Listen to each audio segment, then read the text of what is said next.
السلام عليكم ورحمة الله تعالى وبركاته. أعوذ بالله من الشيطان الرجيم.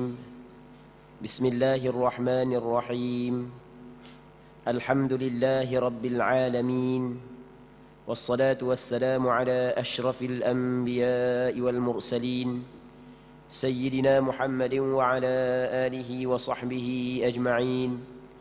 اللهم رب اشرح لي صدري ويسر لي أمري واحلل عقدة من لساني يفقه قولي، ولا حول ولا قوة إلا بالله العلي العظيم.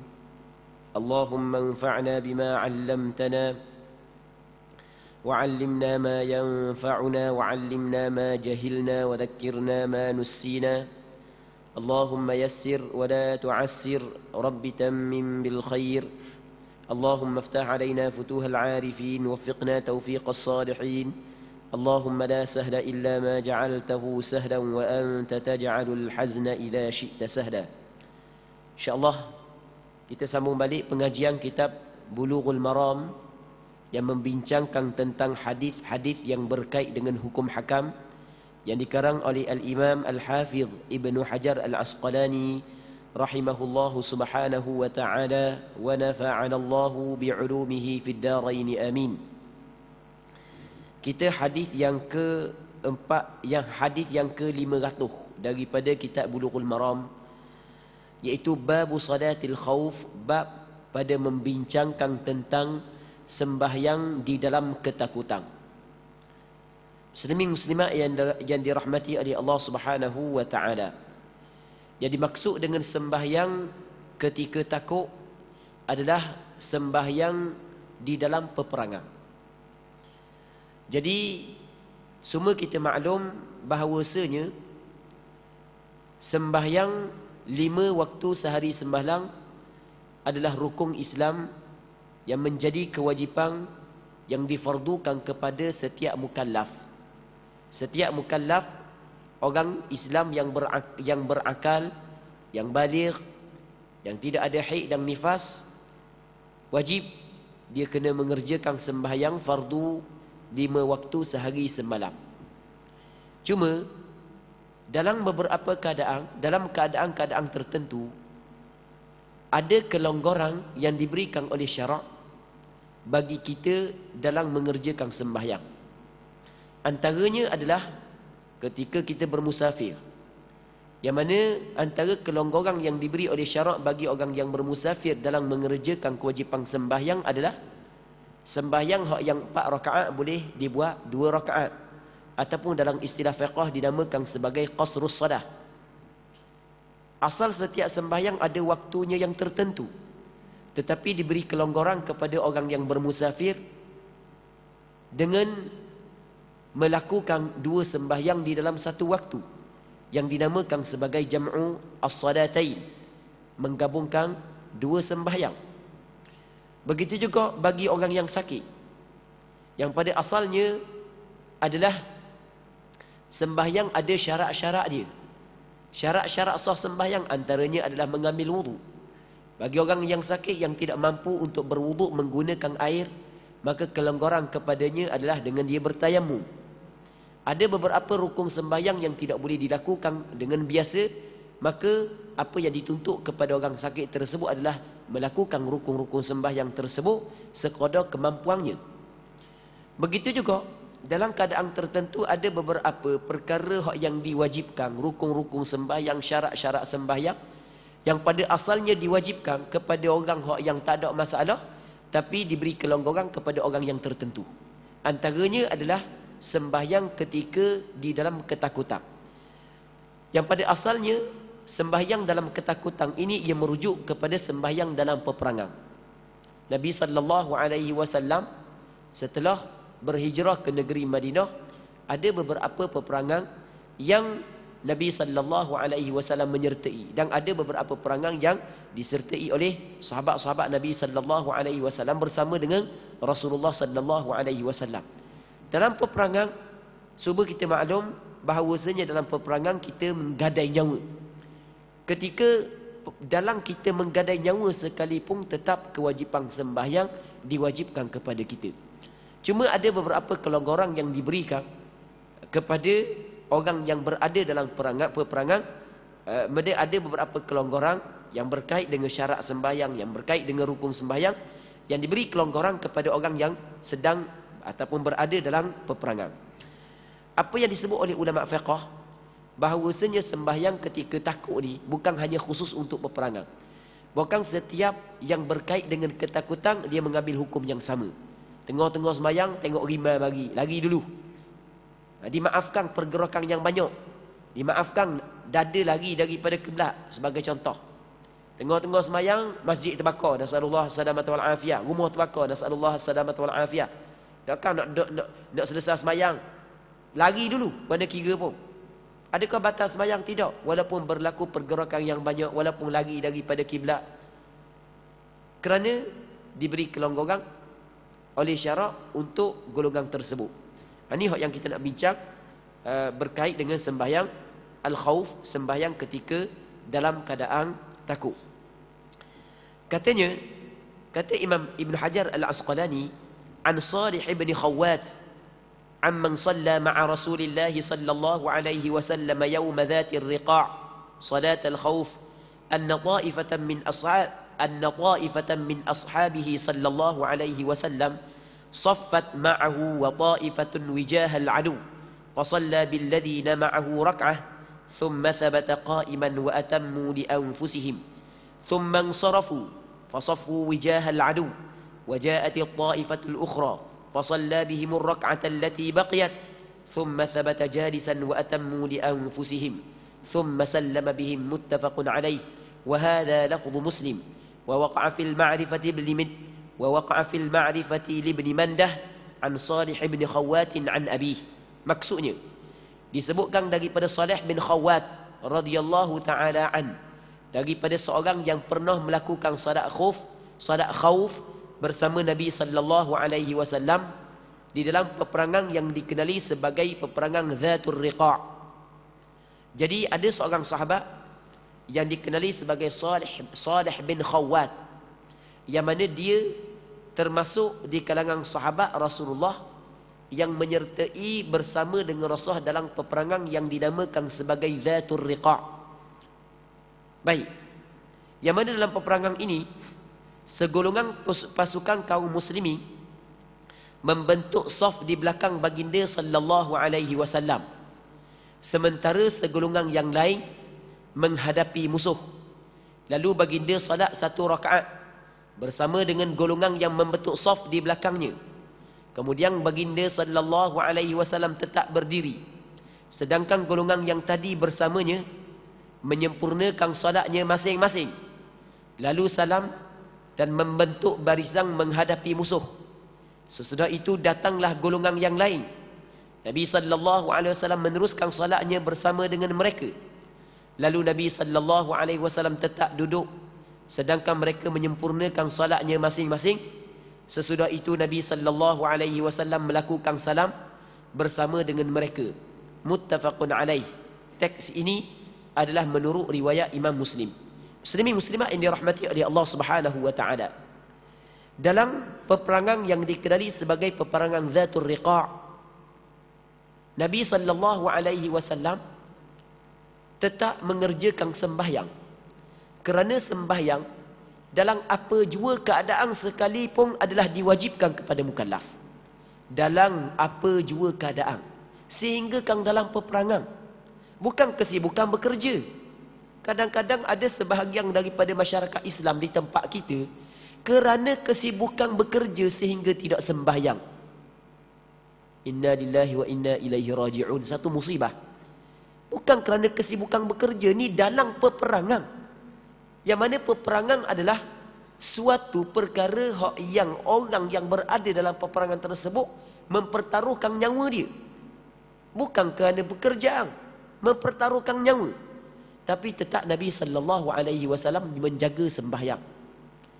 Yang mana dalam peperangan Zatul Riqa' bukan setakat Rasulullah jaga sembahyang, bukan Rasulullah jaga sembahyang secara berjamaah.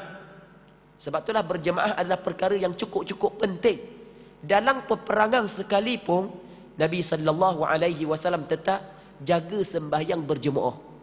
Ni kita sibuk sikit tak boleh dah nak sembahyang berjemaah Allah. Tengok Nabi SAW dalam peperangan berhadapan dengan musuh, masih lagi jaga sembahyang berjemaah. Padahal nak sembahyang seorang-seorang boleh belaka, tak ada masalah dah. Tapi masih lagi mengambil berat tentang berjemaah di dalam sembahyang, kerana pertolongan Allah bersama dengan jamaah. Muslimin muslimat yang dirahmati oleh Allah Subhanahu wa taala. Ketika ni musuh berada selain daripada pihak kiblat. Kita ada pihak kiblat, kita pihak kiblat, pihak depan lah, pihak belakang, kanan, kiri. Musuh ni bukan berada pada pihak kiblat. Nampak dah musuh jauh. Dulu kan perang dengan kuda, naik kuda, jalan kaki, ada hak naik unta, lepas tu ada hak yang pegang anak panah, ada hak yang pegang pedang apa semua sekali dulu. Tak sama dengan perang zaman ni. Nanti kita cerita hak yang zaman ni pula. Ni hak kira zaman dulu-dulu. Kira-kira hak zaman dulu. Jadi musuh bukan berada pada pihak kiblat. Musuh nampak dah jauh. Tapi waktu sembahyang masuk dah. Maka tetap kena sembahyang dulu. Takut kalau sembahyang macam biasa, takut masa sujud saat ni tu musuh mari menyerang hendap, jeng.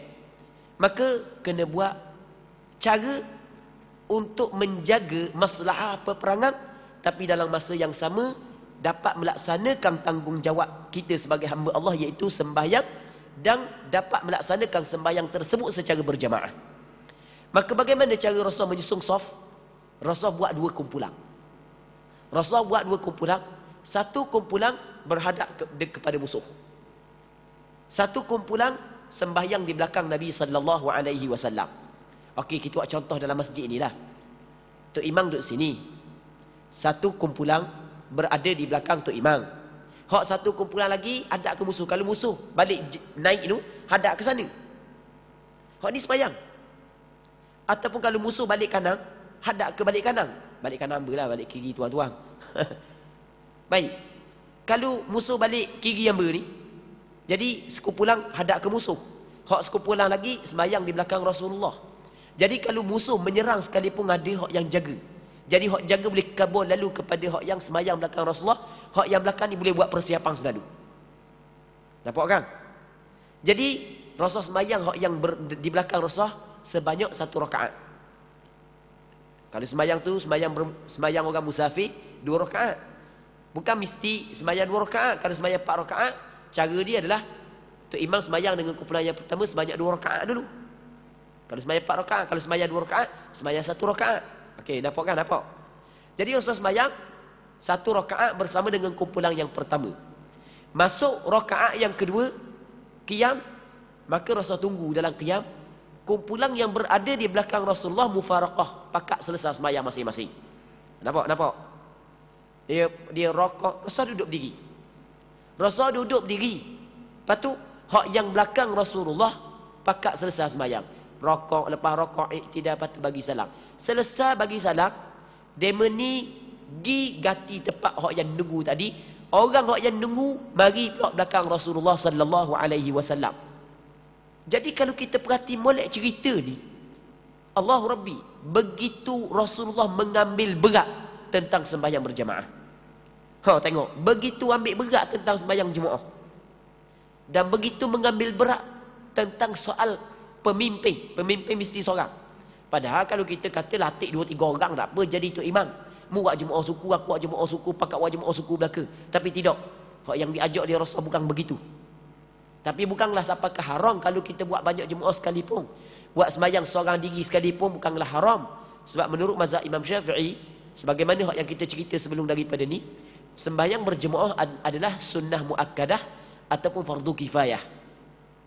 Jadi, muslimin-muslimat yang dirahmati oleh Allah Subhanahu wa taala, Rasul duduk tunggu pada qiyam rakaat yang kedua. Hak yang duduk belakang Rasulullah, rakaat, iktidah, sujud, selesai. Maka mari hak yang kumpulan, hak yang jaga tadi, hak duduk belakang Rasulullah pergi jaga pula, mari sembahyang di belakang Rasulullah. Apabila sembahyang di belakang Rasulullah, Rasul pun rakaat, dia pun rakaat bersama dengan Rasulullah. Rasul iktidah, dia iktidah bersama dengan Rasulullah. Apabila Rasulullah sallallahu alaihi wasallam duduk tahiyat, mereka pun bangun. Bangun menambah rakaat yang kedua. Rasul tunggu dalam tahiyat. Lepas tu nanti mereka Selesai rakaat yang kedua, turun tahiyat bersama dengan Rasulullah, dan Rasulullah lalu memberi salam bersama dengan mereka. Tengok, orang siapa tahap tu jaganya sembahyang berjemaah. Sebab itulah jangan kita mengambil ringan tentang ibadat sembahyang. Begitu juga jangan kita mengambil ringan tentang sembahyang berjemaah. Muslimin muslimat yang dirahmati oleh Allah Subhanahu wa taala. Kita berdoa agar Allah Subhanahu wa taala memberi kekuatan kepada kita untuk menjaga sembahyang secara berjamaah. Andai kata di negara kita berlaku pula PKP sekali lagi sebagai contoh. Tak boleh dah nak mari sembahyang jemaah di surau di masjid. Kan semakin tinggi lah ni kan. Maka kalau kita duduk di rumah sekali pun, tetap kita kena jaga sembahyang berjemaah bersama dengan keluarga kita. Biar jadi itu imam rumah. Biar kita dengan bini kita pandai, bini kita pun baca Quran. Tapi kita kena jadi itu imam. Jadi kita sembahyang berjemaah dengan anak kita, dengan bini-bini kita. Bagi bini-bini tu hak ramai lah. Hak seorang lah. Jadi sembahyang maksudnya sembahyang dengan keluarga masing-masing. Jangan tinggal sembahyang berjemaah. Muslimin muslimat yang dirahmati oleh Allah Subhanahu wa taala. Jadi kita berdoa kepada Allah di samping kita berusaha untuk jaga sembahyang berjemaah, kita berdoa kepada Allah agar Allah Taala memberi kekuatan kepada kita. Sebab ni adalah dengan taufik daripada Allah. Kalau tidak ada taufik daripada Allah, tidak mampu kita. Kita berdoa agar Allah Taala beri kekuatan kepada kita agar kita mampu untuk menjaga sembahyang berjemaah. Muslimin muslimat yang dirahmati oleh Allah Subhanahu wa taala. Seterusnya katanya, wa 'an ibni Umar radhiyallahu ta'ala anhuma qala ghazawtu ma'an nabiy sallallahu alaihi wasallam qibala najd fawazayna al-'adu fasafafnahum faqama rasulullah sallallahu alaihi wasallam yusalli bina faqamat ta'ifatun ma'ah wa aqbalat ta'ifatun 'ala al-'adu wa raka'a biman ma'ah wa sajada sajdatayn ثم انصرفوا مكان الطائفة التي لم تصلي فجاءوا فركع بهم ركعة وسجد سجدتين ثم سلم فقام كل واحد منهم فركع لنفسه ركعة وسجد سجدتين متفق عليه وهذا لفظ البخاري.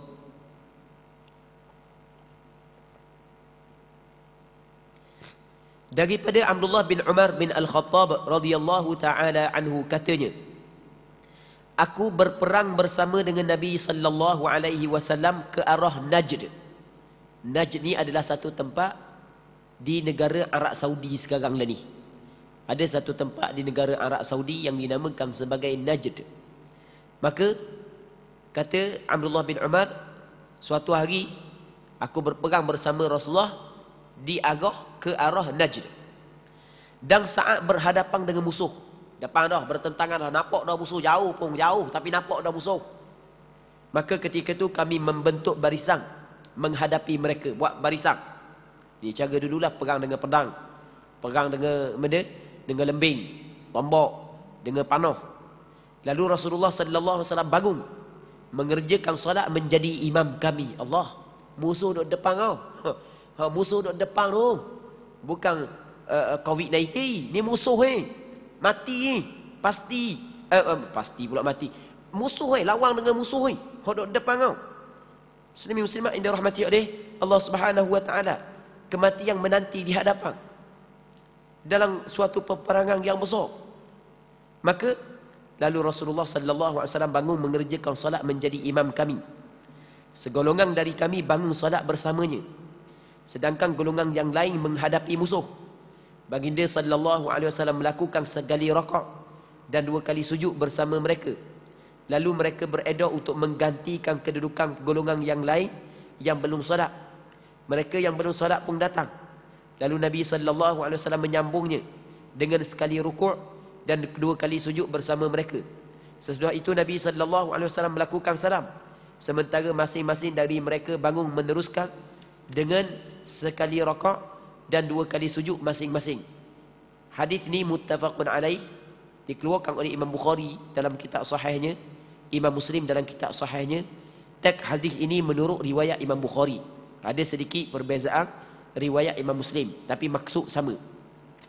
Dalam hadis ni Abdullah bin Umar menceritakan dalam satu peperangan dia sembahyang bersama dengan Rasulullah. Musuh ada dah ni. Musuh ada dah depan. Tapi musuh bukan berada pada pihak kiblat. Hak yang ada pada pihak kiblat nanti kita baca hadis yang diriwayat daripada Sayyidina Jabir lepas daripada ni. Musuh bukan berada pada pihak kiblat. Maka sembahyang hak yang ni, hak yang dicerita oleh Ibnu Umar, dia ada sedikit perbezaan dengan hak yang sebelum daripada ni. Ada persamaan dan ada sedikit perbezaan. Cara dia lagu mana? Macam tadi juga. Rasul bagi kepada dua kumpulan. Kumpulan hadap kepada musuh. Satu kumpulan lagi buat soft di belakang Rasulullah. Macam kita cerita tadi lah. Okey, ni Tok Imam. Ni satu kumpulan berada di belakang Tok Imam. Pada kali sekumpulan lagi hadap kepada musuh. Buat soft hadap kepada musuh. Maka Rasul sembahyang dengan kumpulan yang pertama. Masuk je rakaat kedua. Kumpulan yang kedua tadi ya. Dia dak bagi salam lalu. Dia dak selesai sembahyang, dia pergi ke sana. Dak selesai sembahyang, dia pergi ke sana. Jadi ditinggal satu rakaat lagi. Dan apa ke pusing daripada kiblat? Tak ada masalah, dimaafkan dalam masalah ni. Hak nu mari sini. Jadi mari dia pun sembahyang pula bersama dengan Rasul rakaat yang kedua. Lepas daripada tu masuk rakaat yang kedua, kumpulan hak yang kedua saat ni, Rasul cukup dah 2 rakaat. Dia baru 1 rakaat. Rasul cukup dah 2 rakaat. Rasul bagi salam dulu, Rasul nak nanti dah. Hak tadi Rasul nanti dulu. Hak ni Rasul nak nanti dah. Rasul bagi salam dulu. Manakala kumpulan yang kedua dia selesai sembahyang dia. Lepas daripada tu, kumpulan tu pun selesai sembahyang dia. Masing-masing selesai sembahyang dia. Hak tadi Rasulullah tunggu bagi salam bersama dengan mereka. Okey, situ je perbezaan. Nah, cuma hak cara yang kedua, kaifiat yang kedua, banyak sikit pergerakan. Dia yang lebih comel adalah kaifiat yang pertama. Hak tu lebih comel lagi berbanding dengan kaifiat yang kedua. Sama ada menggunakan kaifiat yang pertama ataupun menggunakan kaifiat yang kedua, boleh belaka, kerana dua-dua kaifiat ini pernah dilakukan oleh Nabi sallallahu alaihi wasallam. Okey, kita tengok hak yang ketiga pula. Wa an Jabir radhiyallahu anhu qala شهدت مع رسول الله صلى الله عليه وسلم صلاة الخوف فصفنا صفين صف خلف رسول الله صلى الله عليه وسلم والعدو بيننا وبين القبلة فكبر النبي صلى الله عليه وسلم وكبرنا جميعا ثم ركع وركعنا جميعا ثم رفع رأسه من الركوع ورفعنا جميعا ثم انحدر بالسجود والصف الذي يليه وقام الصف المؤخر في نحر العدو فلما قضى السجود قام الصف الذي يليه فذكر الحديث وفي رواية ثم سجد وسجد معه الصف الأول فلما قاموا سجد الصف الثاني ثم تأخر الصف الأول وتقدم الصف الثاني فذكر مثله وفي آخره ثم سلم النبي صلى الله عليه وسلم وسلمنا جميعا رواه مسلم. Maksudnya daripada Sayyidina Jabir bin Abdullah radhiyallahu taala anhu katanya, aku pernah hadir bersama Rasulullah sallallahu alaihi wasallam sembahyang khauf, sembahyang ketika dalam saat ketakutan, iaitu dalam suatu peperangan. Kami membentuk 2 saf di belakang Rasulullah, sementara musuh berada di antara kami dan arah kiblat. Musuh ada di depan. Jadi Rasul buat lagu mana? Rasul jadi imam. Di belakang Rasul susung 2 saf. Saf pertama dan saf kedua. Semayang sekaligus belaka. Hak tadi buat 2 saf. Satu saf belakang Rasulullah, satu saf lagi hadap kepada musuh. Hak ni oleh kerana musuh berada pada pihak kiblat, maka buat 2 saf hadap kepada musuh. Rasulullah sallallahu alaihi wasallam semayang. Akad takbir belaka, Allahu Akbar. Saf yang pertama takbir, saf yang kedua pun takbir. Itu maksud dia. Lepas daripada tu, katanya Nabi sallallahu alaihi wasallam bertakbir dan kami semua ikut bertakbir bersamanya. Takbir ni takbiratul ihram. Rasulullah bertakbiratul ihram. Begitu juga sahabat-sahabat hak yang membuat 2 saf di belakang Rasulullah sama-sama akad takbiratul ihram. Kemudian baginda rukuk dan kami semuanya turut sama rakaat bersamanya. Ketika Rasul rakaat, 2 saf di belakang Rasul pakat rakaat belaka. Pakat rakaat belaka. Mu rakaat, aku rakaat. mu rokok, aku rokok. Muslimin muslimat yang dirahmati oleh Allah Subhanahu wa taala. Sebab rokok ni masih lagi dang lagi lah. Kalau musuh bagi pun masih lagi dang buat persiapan untuk membetulkan saf. Sebab hanya setakat rokok saja. Kemudian katanya, kemudian baginda rokok dan kami rokok, kami semua turut sama rokok bersama Rasulullah. Sehinggalah baginda mengangkat kepala daripada rokoknya. Dan kami semua turut mengangkat kepala bersama Rasulullah. Kemudian baginda sallallahu alaihi wasallam membongkokkan tubuhnya untuk sujud bersama dengan saf yang ada di belakangnya. Sementara itu, saf yang ada di barisan paling belakang tetap menghadapi musuh.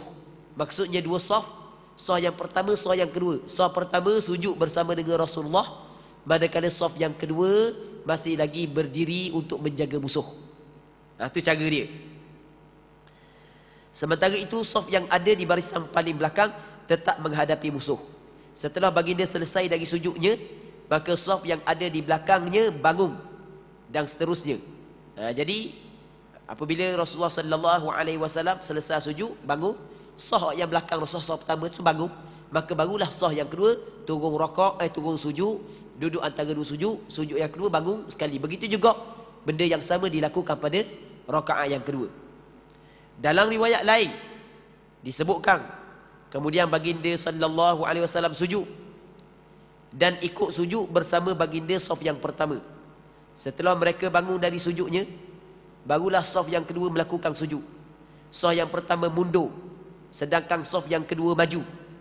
Tukar. Hak ni undur belakang, hak ni masuk depan.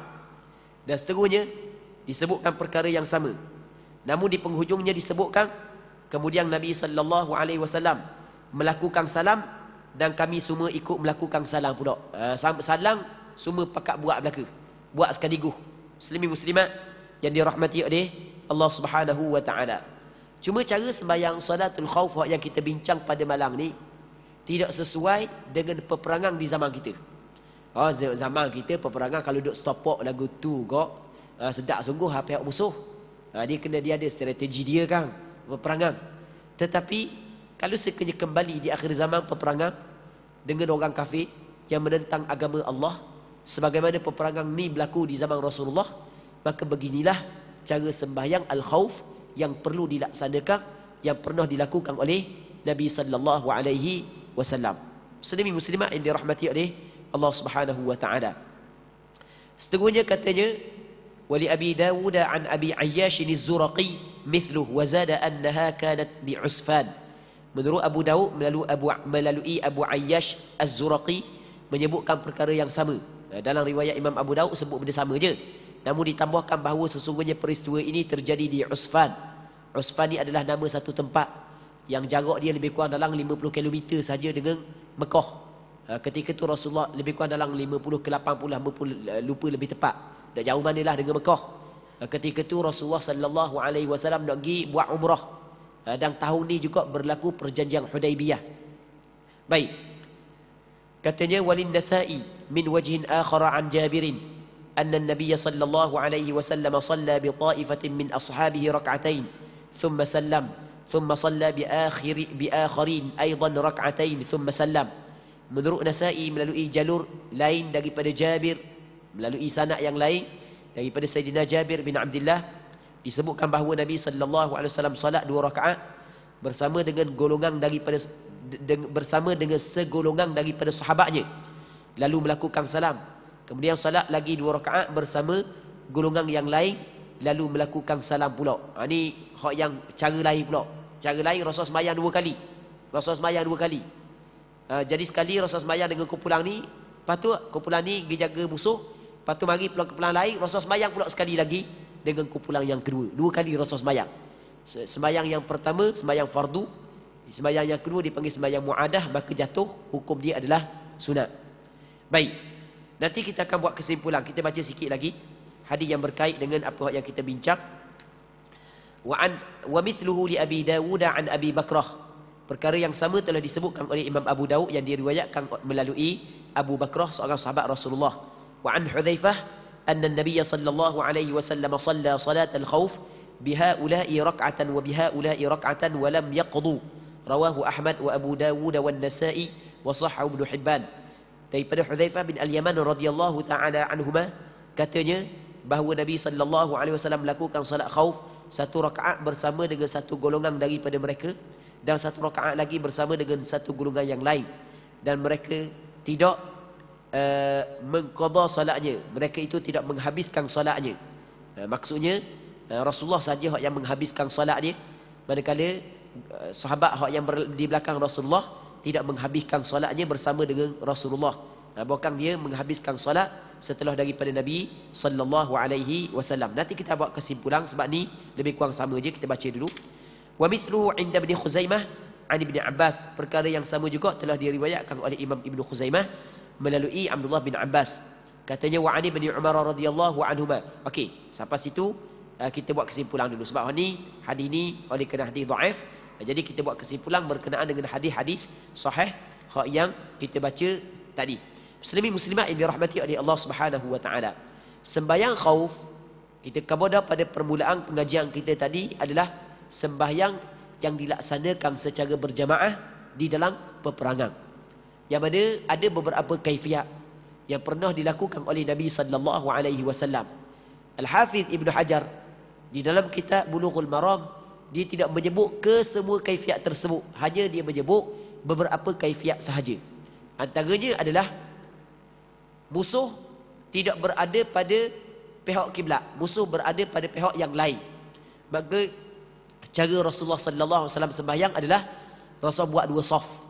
Saf yang pertama di belakang Rasulullah, sembahyang bersama dengan Rasulullah, manakala satu saf yang lain menjaga musuh. Ketika Rasul sembahyang satu rakaat, masuk rakaat yang kedua. Kalau sembahyang dua rakaat, kalau sembahyang 4 rakaat, buat 2 rakaat, masuk rakaat yang ketiga. Maka saf yang berada di belakang imam hendaklah menyempurnakan sembahyangnya. Manakala imam menanti dalam qiyam. Lepas daripada saf di belakang imam, selesai dah sembahyang, dia pun pergi tukar, ambil alih tempat orang jaga mari duduk belakang tu imam. Orang jaga mari duduk di belakang tu imam. Lepas daripada orang jaga mari duduk belakang tu imam, maka orang yang di belakang tu imam sembahyang pula bersama dengan tu imam. Jadi tu imam cukup dah 2 rakaat, maka orang yang di belakang tu imam baru satu rakaat. Tu imam ketika tu diberi 2 pilihan. Pilihan yang pertama adalah tunggu makmum untuk bagi salam sama, tunggu makmum untuk bagi salam sama, ataupun untuk imam bagi salam dulu. Manakala hak yang kumpulan yang di belakang tu imam ditambah je sembahyang dia masing-masing. Baik. Di sini ada 2 cara. Seterusnya cara yang berikutnya adalah ketika musuh berada pada pihak kiblat. Jadi tu imam buat 2 saf di belakang dia. Nanti masa takbiratul ihram semua akad sama dengan tu imam takbiratul ihram. Masa rakaat semua rakaat sama, masa sujud je berbeza. Sujud satu saf je sujud bersama dengan imam. Manakala satu saf yang kedua tidak sujud bersama dengan imam. Baik. Lepas daripada saf yang pertama bangun, barulah saf yang kedua sujud. Lepas tu nanti bagi salam sama. Okey, 2. Yang ketiganya adalah tu imam 2 kali sembahyang. Sembahyang yang pertama dengan kumpulan A, lepas tu sembahyang pula kali kedua dengan kumpulan B. Muslimin muslimat yang dirahmati oleh Allah Subhanahu wa taala. Seterusnya kata dia, wa 'an Ibn Umar radhiyallahu anhuma qala Rasulullah sallallahu alaihi wasallam salatul khawfi rak'atun ala ayyi wajhin kan, rawahu al-Bazzar bi isnadin dhaif. Abdullah bin Umar radhiyallahu anhuma mengatakan bahawa Rasulullah pernah bersabda, solat khauf dikerjakan 1 rakaat dengan apa cara sekalipun. 1 rakaat aja. Bukan 2 rakaat, bukan 3 rakaat, bukan 4 rakaat. Walaupun sembahyang zuhur, asar, maghrib, isyak. Cuma hadis ni diriwayat oleh Imam Bazzar dengan sanad yang dhaif. Hadis ni adalah hadis dhaif. Sebab itulah ulama tidak menjadikan hadis ni sebagai sandaran. Ulama tidak jadikan hadis ini sebagai sandaran untuk mengeluarkan hukum. Jadi sebab itulah tak ada pun ulama kata sembahyang khauf 1 rakaat. Cuma kalau kita kata gini tak apa, kalau kita nak urang gini tak ada masalah. 1 rakaat maksudnya 1 rakaat untuk kumpulan pertama bersama dengan imam, 1 rakaat untuk kumpulan kedua bersama dengan imam. Okey, boleh faham kan? 1 rakaat bersama dengan imam. Kan untuk imam sembahyang 2 rakaat, kita ada 2 kumpulan. Satu kumpulan 1 rakaat, satu kumpulan lagi 1 rakaat. Tapi pada hakikatnya 2 rakaat belaka kalau sembahyang 2 rakaat. Sebab hak kumpulan 1 rakaat bersama dengan imam sekalipun, dia akan sudah 1 rakaat lagi masing-masing. Okey. Itu maksud dia. Seterusnya wa anhu marfu'an laisa fi salatil khaufi sahwu. Akhrajahu ad-Daraqutni bi isnadin dha'if. Dan telah diriwayatkan melalui Abdullah bin Umar bin Al-Khattab radhiyallahu taala anhuma secara marfu'. Maksudnya ia adalah perkataan Rasulullah, dalam salat khauf tidak ada sujud sahwi. Jadi kalau ada salah hamda dalam salat khauf tidak disunatkan sujud sahwi. Cuma hadis ni dikeluarkan oleh Imam Ad-Daraqutni dengan sanad yang dhaif. Hadis ini juga hadis dhaif, tidak boleh dijadikan sandaran hukum. Muslimin muslimat yang dirahmati oleh Allah Subhanahu wa taala. Cuma kalau sekiranya berlaku sahwu di dalam sembahyang al-khauf, maka dimaafkan atas pandangan sebahagian daripada ulama. Bukan setakat kesalahan yang kecil, bukan sebahagian daripada syarat sah sembahyang, sebahagian daripada rukun sembahyang tidak dapat dilakukan dengan sempurna, diberi kemaafan kepada golongan tersebut. Maksudnya ada beberapa perkara hak yang menjadi rukun sembahyang, hak yang menjadi syarat sembahyang, diberi kelonggaran dan keringanan bagi orang hak yang berada dalam ketakutan ini. Muslimin muslimat yang dirahmati oleh Allah Subhanahu wa taala. Jadi untuk malam ni kita berhenti sini dulu. Insya-Allah ada manfaatnya. Walaupun sembahyang al-khauf kita tidak lakukan di zaman kita kerana tidak ada peperangan bersama dengan orang kafir di tempat kita. Baik. Cuma apa hak yang ataupun apa hak yang kita bincang malam ni adalah suatu hukum yang telah ditetapkan oleh Allah dan Rasulnya melalui dalil daripada Al-Quran dan hadis serta majoriti ulama serta ijma' ulama yang mengatakan sembahyang ni pernah disyariatkan. Cuma adakah kekal sehingga hari kiamat pensyariatan sembahyang al-khauf? Di sini berlaku khilaf. Majoriti ulama mengatakan kekal pensyariatan sembahyang al-khauf sehingga hari kiamat. Muslimin muslimat yang dirahmati oleh Allah Subhanahu wa taala. Jadi untuk malam ni kita berhenti sini dulu. Insya-Allah ada manfaatnya dan semoga kita berdoa kepada Allah Subhanahu wa taala agar Allah Subhanahu wa taala memberkati majlis ilmu yang kita adakan pada malam yang mulia ini, dan semoga Allah Subhanahu wa taala melindungi kita dan keluarga kita, rakyat-rakyat di negeri kita, negara kita daripada musibah COVID-19. Allah Subhanahu wa taala a'la wa alam. Allahumma haqqiqna bittiba'i nabiyyika Muhammadin sallallahu alaihi wasallam zahiran wa batina. Allahumma ij'alna mimman yastami'una al-qawla fayattabi'una ahsanah. صلى اللهم وسلم وبارك على سيدنا محمد وعلى آله وصحبه أجمعين والحمد لله رب العالمين.